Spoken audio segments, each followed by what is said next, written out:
Livro de Amós, olha, um dos profetas menores, Amós. Vamos acompanhando no nosso slide. O seu significado é carregador de um peso ou sustentado, né? Preocupou-se com o pecado do reino do norte no 8º século a.C. Homem do campo, ligado ao pastoreio. Este profeta, gente, foi ultrajado pela violência dos israelitas contra a justiça e a integridade de Deus e aponta para o fato de que a justiça social é inseparável da verdadeira piedade. Olha só que maravilha. A data de sua profecia mais aceita anote aí, 760 a.C., durante o reinado de Uzias e de Jeroboão. Esse é o nosso profeta Amós. Para continuarmos a nossa aula de hoje, anote aí, acompanhe no slide Obadias. Olha só que profeta maravilhoso, Obadias, acompanha aí.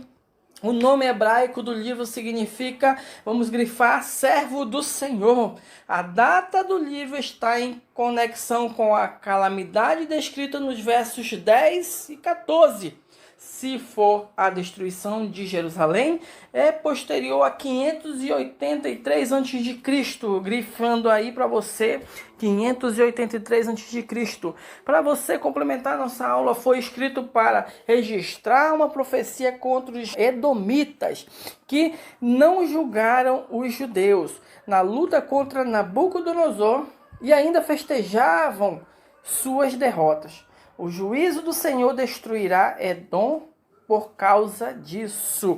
Esse é o livro de Obadias, esse resumo maravilhoso. Vamos passando adiante. Coloque aí no seu papel, olhe no nosso slide, vamos lá. Jonas, você e eu vamos acompanhar o livro de Jonas agora. O nome em hebraico do livro significa, olha aí, bomba, grifando aí para você. Escrito em que tempo? Em 750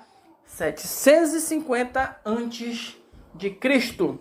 O objetivo do livro foi registrar, olha só, ele registrou episódio da vida do profeta Jonas, né? Você lembra da história de Jonas, né? Então, esse livro, ele foi registrando toda a trajetória dos acontecimentos na vida de Jonas, né? Foi maravilhoso. Onde o Senhor se mostra compassivo com uma nação estrangeira e inimiga de Israel.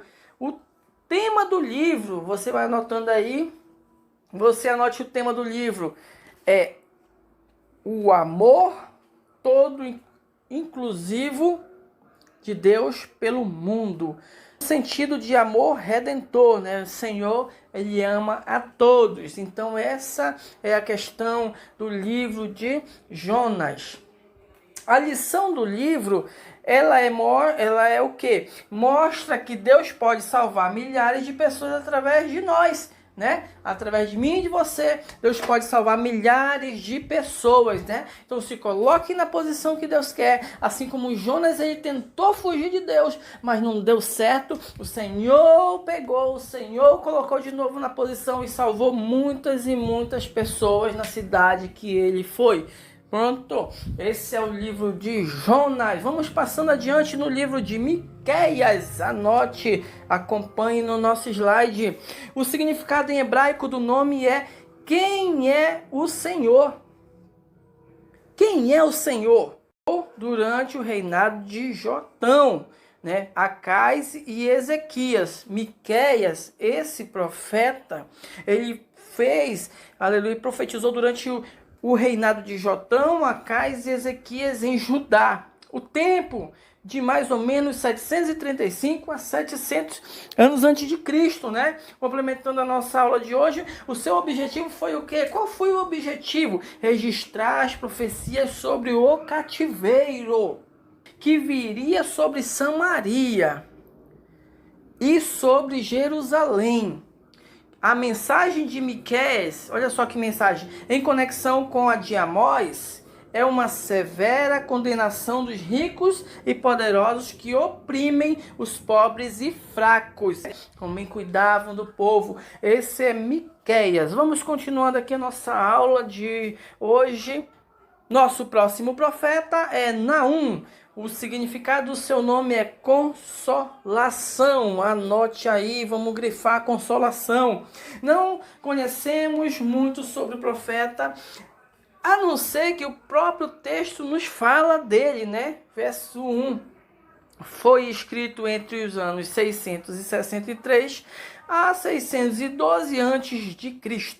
Ele usa a queda de Tebas para proferir uma mensagem sobre a Síria, né? Natureza de sua mensagem de consolação ao povo de Israel que vivia sob a ameaça da Assíria. Naum tem como tema, anote aí, condenação de Nínive. É o tema da mensagem de Naum. Vamos passando para mais um dos profetas. O próximo profeta que nós vamos falar é o profeta Abacuque. Você já deve ter ouvido, já deve ter lido na Bíblia Abacuque. O nome significa abraço. Olha que bom, abraço. É o significado do livro de Abacuque. Com uma natureza profundamente meiga e caráter espiritual, ele manifestou um grande amor pelo seu povo, cumprindo a posição de atalaia para eles. Olha só que maravilha, né? Se colocou na posição, abraçou o povo pelas causas do povo. Abacuque. Os males sociais descritos situam o autor no tempo do rei Joaquim, 605. Vamos colocar para você, a 587 a.C. Ele profetizou a Judá quando da invasão dos caldeus que era eminente. O tema, anote aí, olha só o tema, acompanhe no nosso slide o tema do livro de Abacuque. É a permanência do justo pela sua fidelidade. Mesmo que a figueira não floresça, mesmo que não haja fruto na vide, mesmo que tudo venha para acabar, assim eu ainda adorarei ao Senhor. É a mensagem para mim e para sua vida, Abacuque. E o próximo livro, Sofonias. Vamos lá, grifando Sofonias. Aleluia, que bom. A aula de hoje, profetas menores. Vamos lá, Sofonias significa o quê? Senhor esconde ou protege. Essa é o significado de Sofonias. Era tetraneto do rei Ezequias, né? Ele profetizou no reinado de Josias. O livro deve ter sido escrito por volta de 639, grifando para você não esquecer, 639 a 608 a.C. Vamos lá, aluno, não deixe de revisar as aulas. O tema deste livro é o Dia do Senhor. Olha que maravilha! O Dia do Senhor. Ele foi escrito porque o povo da aliança estava misturado à adoração pura ao Senhor com a idolatria dos povos vizinhos. Sofonias, profeta, falava que o povo adorava a Deus, se misturava com a idolatria de outros povos vizinhos, e ele falava a respeito disso, né? Em particular, adoração a Baal. Prediz o duro castigo que Deus aplicará a Judá pela espada de um povo inimigo, mas também para anunciar sua salvação aos fiéis.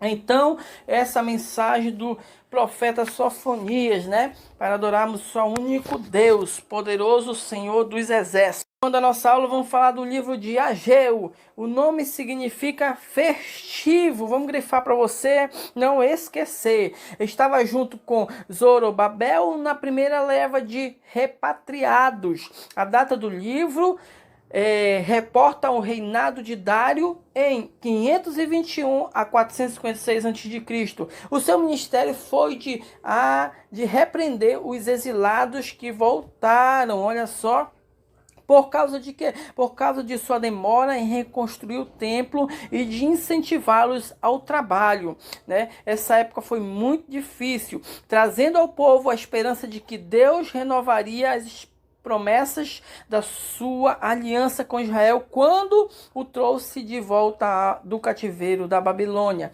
Foi um tempo muito maravilhoso também, onde o Senhor operou ali naquele momento e o profeta Ageu fez parte. E a reconstrução do templo era parte importante dessa renovação. É parte importante da renovação. Continuando a nossa aula, e o penúltimo profeta é Zacarias. Anote, acompanhe no nosso slide aí, grifando para você, meu querido aluno, falando aqui, atuou como profeta na mesma época de Ageu, apelando para a conversão do povo ao único Deus vivo e verdadeiro. Mostra quais são os planos de Deus para Jerusalém e Judá, visando garantir ao povo que o seu futuro está nas mãos de Deus, cuja presença trará paz e prosperidade a Israel, né? Isso é maravilhoso. Zacarias foi um dos profetas muito importante, um dos profetas menores muito importante. A sua linguagem é a mais apocalíptica, né? O nome hebraico do livro significa, vou colocar para você agora, Javé se lembra.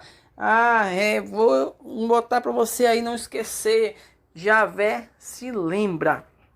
Era da família sacerdotal e participou da primeira leva de repatriados sobre Zorobabel. Contemporâneo de Ageu, tem sua data, vou colocar para você não esquecer, 520 a.C. Esse é o profeta Zacarias.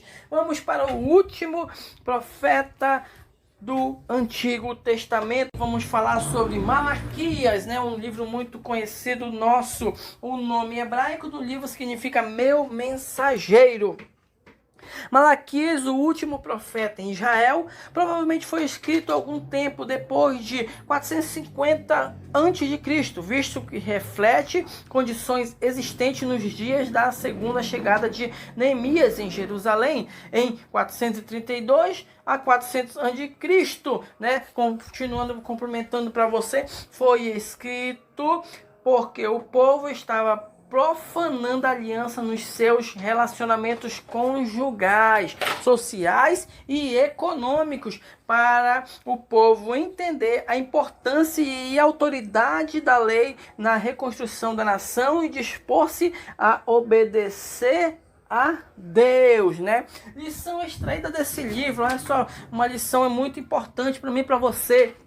A lição extraída fala assim para mim, para você: promessas de bênçãos é maior abastança aos fiéis nos dízimos no Senhor. Malaquias 3:10-11. Então continue fiel ao Senhor, continue fiel ao Senhor com seus dízimos, suas ofertas, e assim Deus vai prosperar na sua vida. Assim nós encerramos a aula de hoje.